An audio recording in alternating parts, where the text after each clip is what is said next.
La Société de l'œil immaculé. L'histoire commence sur la tenancière de Gravity Falls qui voit quelque chose qu'elle ne devrait pas voir.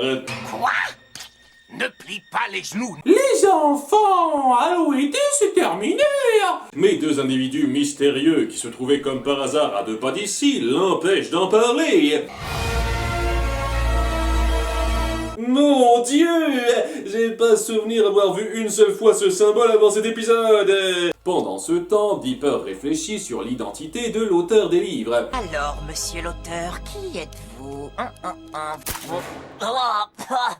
Oh, et encore un. Prends un bic la prochaine fois, ça devrait aller mieux. De son côté, Mabel reçoit un message. C'est un message en bouteille envoyé par Cyrando. Tu te rappelles? À chaque fois que je commence à l'oublier, vous le remettez sur le tapis. Ce n'est pas une bonne nouvelle. Afin d'empêcher une guerre civile sous-marine, un mariage arrangé avec la reine des Lamentins. Curieusement, je serais presque intéressé par un épisode centré là-dessus. Regarde ma réussite. J'ai eu les gnomes déguisés, le voleur en culotte courte, monsieur j'embrasse mes marionnettes chaussettes et aujourd'hui, encore un échec. Oh, rassure-toi, d'après les fanarts, l'élu de ton cœur n'est pas loin. Mais c'est là que l'enquête progresse.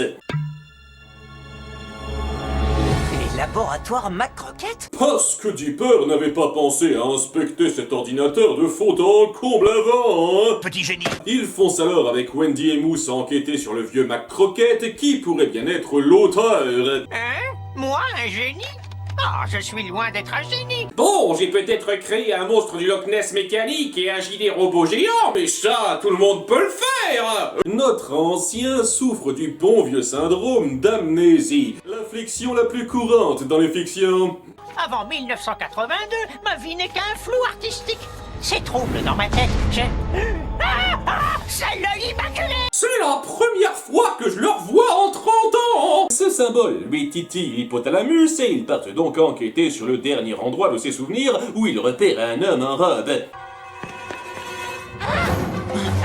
tu vas là? Notre truc, c'est les yeux, donc on va à fond dedans, bordel de cul. Ils ouvrent un passage secret évident et tombent sur une réunion qui se charge de la témoin d'hier soir. Apparemment, ils ont attendu une demi-journée pour permettre à nos héros d'assister à ça. Les besoins du timing surpassent les besoins de la logique. Là, n'ayez crainte, vous allez bientôt chasser ces mini-bonshommes de votre mémoire. Ils effacent une partie spécifique de sa mémoire en écrivant vaguement quelques mots sur leur pistolet spécial. Science magique! Et ils partent 20 secondes après ça en laissant leur matériel derrière. Incroyable! Une société secrète d'effaceurs de mémoire diabolique! Personne n'est reparti par le passage secret, c'est une chance. Notre troupe se sépare alors pour trouver où sont entreposés les souvenirs subtilisés. Mais les garçons se font repérer et s'en sortent avec un gag à la Tom et Jerry.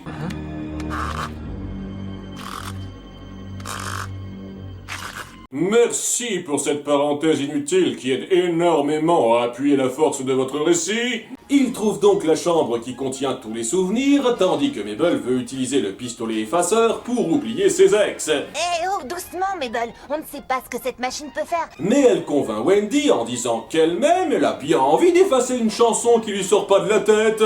Je déconne pas. Ou l'une de ces horribles chansons que tu n'arrives pas à te sortir de la tête. C'est le mini-arc de Wendy là-dedans. Elle supporte plus une chanson qu'on diffuse sans arrêt et envisage une seconde de jouer avec sa cervelle pour l'oublier. Écoutez, je saisis qu'un air agaçant vous rentre dans le crâne au point d'en être traumatisant. Oh oui, je saisis, mais je rappelle que Wendy a elle aussi un ex qui l'a déçu. Ça aurait pas été plus logique qu'elle veuille rejoindre Mabel là-dessus. Nos garçons activent un piège bizarrement placé, je trouve, et se font repérer puis capturer. Ce qui veut évidemment dire discours du grand méchant. Je suis l'immaculé Yvon. J'ai autrefois travaillé pour la mère des dragons. Et nous sommes la société de l'œil immaculé. Titre. Cette société a pour objectif d'effacer les souvenirs surnaturels des habitants afin de préserver la paix à Gravity Falls. Aujourd'hui, les citoyens de Gravity Falls vivent en paix et en toute ignorance grâce à nous. J'apprécie énormément qu'on veuille justifier l'ignorance des gens du coin avec une intrigue reliée au mystère principal. C'est très intelligent et ça lie pas mal de choses de façon fluide.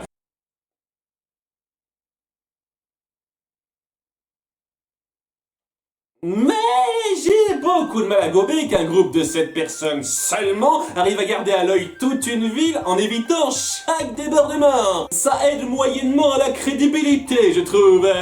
Surtout quand vos membres sont futés comme ça. Ils s'apprêtent à leur effacer les souvenirs de cet été, ou bien de tous les étés qu'ils ont vécus. À nouveau, le fonctionnement sémantique de cet engin me laisse un peu perplexe.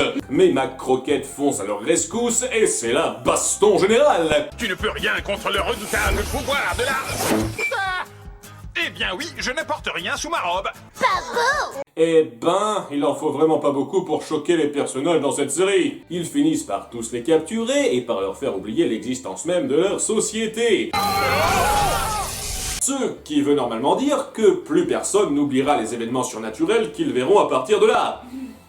Je précise pour la suite, ils se souviennent quand même tous de qui ils sont, sauf le chef pour une raison X. Vous vous appelez Prout Prout Mac Bobo Crâne d'œuf et vous êtes un troubadour champion de banjo, avec des chansons dans le cœur et plein de tatouages sur la tête. C'est vraiment la maturité qui rend cette série à part des autres.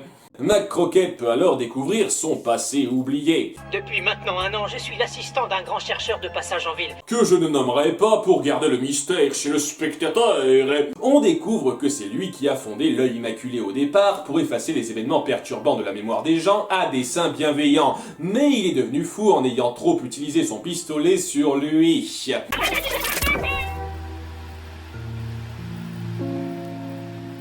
J'admire toujours une œuvre qui parvient à changer drastiquement en bien ma perception d'un personnage. McCroquette, jusqu'à présent, a toujours été un bouffon drôle qui apparaissait pour amuser la galerie. Cet épisode rebondit là-dessus en justifiant d'où vient cette personnalité et en lui apportant un aspect tragique. C'est vraiment très efficace et touchant. Mabel, d'ailleurs, en tire sa morale du jour. En fin de compte, personne n'aime avoir de mauvais souvenirs, mais mieux vaut se souvenir de mauvaises expériences pour en tirer une leçon plutôt que de perdre l'esprit en voulant absolument oublier. C'est basique, mais ça a son petit effet. C'est un épisode excellent en sa base, malheureusement amoindri par son enrobage. Il y a énormément de détails dans certains choix et dans certaines mises en scène qui font grossier. Et c'est dommage car ça tourne autour d'une intrigue centrale vraiment forte, agrippante, bien pensée et qui épaissit un personnage très efficacement. Ça méritait un meilleur effort dans l'écriture d'à côté. Tu te rapproches du but. Ça aspire une barre de fer, mais pas son fez. La logique.